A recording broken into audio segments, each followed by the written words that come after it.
गोटे fresh blog को आप बहुत बहुत स्वागत। आसतु देखा आम बाड़े आज कौन कौन परिबा बाहर शेष पर्यंत देखु। कुंदूर बाहर देखु, जह्नी गोटे बाहर, कलरा एति बाहर, बैगण दुईटी बाहर, भेंडी एति बाहर।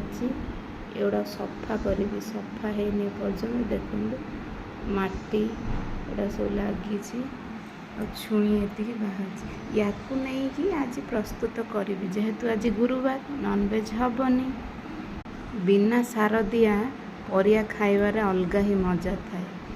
एटा सब मो स्वामीर परिश्रम जो सफल हो पार। झील खिचड़ी बन एपटे पूरी गजा आसी जगन्नाथ पाखर मिक्स प्राउड कुंदूरी